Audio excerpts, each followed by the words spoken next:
Olá, meus amigos, Shalom Aleichem, sejam todos bem-vindos mais uma vez ao nosso devocional diário. Hoje vamos aprender 9 lições em apenas 5 minutos.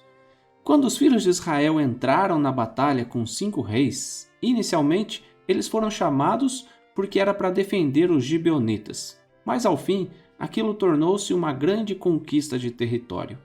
Os reis haviam se escondido numa caverna e quando soube disso, Josué ordenou que fossem colocadas pedras grandes, fechando assim a saída da caverna. Após ter perseguido e derrotado os exércitos inimigos, era hora de voltar e reencontrar aqueles reis. O texto nos relata lá em Josué capítulo 10, versículo 22 ao 26 que, depois disse Josué, abri a boca da cova e dali trazei-me aqueles 5 reis. Fizeram, pois, assim, e da cova lhe trouxeram os 5 reis, o de Jerusalém, o de Hebron, o de Jarmute, o de Laquis e o de Eglon. Trazidos os reis a Josué, chamou ele todos os homens de Israel e disse aos capitães do exército que tinham ido com ele: Chegai, ponde o pé sobre o pescoço destes reis. E chegaram e puseram os pés sobre os pescoços deles. Então Josué lhes disse: Não temais, nem vos atemorizeis. Sede fortes e corajosos, porque assim fará o Senhor a todos os vossos inimigos contra os quais pelejardes. Depois disto, Josué, ferindo-os, os matou e os pendurou em 5 madeiros, e ficaram eles pendentes dos madeiros até a tarde. A primeira observação desse texto é que a Bíblia não traz apenas palavras bonitas, cheias de amor e de carinhos, como num desenho de conto de fadas infantil. O texto sagrado nos fala de guerras, de batalhas sangrentas, e quer nos ensinar lições preciosas a partir daí. Josué faz com que lhes sejam trazidos os reis. Qual a razão disso? Vamos então às 9 lições. Primeiro, se os reis fossem simplesmente deixados na caverna fechada, eles morreriam ali e seriam esquecidos. Segundo, Josué chama os homens do exército e em especial fala com os capitães. Isso é respeitar a hierarquia. O exército presenciou, mas os capitães é quem foram honrados.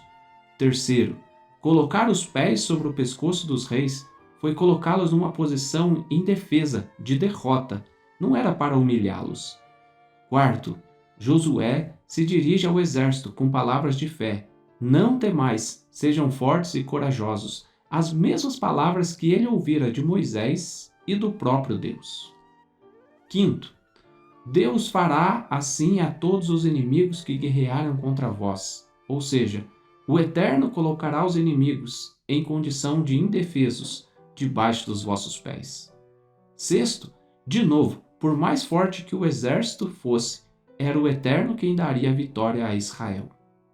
Sétimo, o próprio Josué mata aqueles reis. Isso mostra que ele também era um guerreiro, lutava com o seu exército.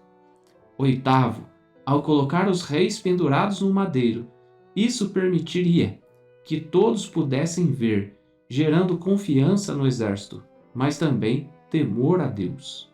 Nono, por fim, eles foram retirados do madeiro antes do fim do dia e sepultados, colocados novamente na caverna que foi tampada. Há um mandamento na Torá, em Deuteronômio 21, 23, que proíbe que o corpo de alguém fique pendurado no madeiro até o dia seguinte. Com isso, Josué nos ensina a estarmos atentos aos preceitos do Eterno, mesmo diante de uma guerra, ao derrotar os inimigos poderosos. A nossa vida nem sempre vai ser um conto de fadas. Teremos batalhas difíceis, eventualmente seremos colocados em situações de guerra, mas isso nunca deve ser motivo para abandonarmos ao Eterno ou aos mandamentos da Torá. Pelo contrário, nas grandes lutas diárias, mostramos o quanto somos ou não zelosos cumpridores da Torá. Agindo assim, quem sabe se cumpra em nós o que foi dito em Josué 21, 45.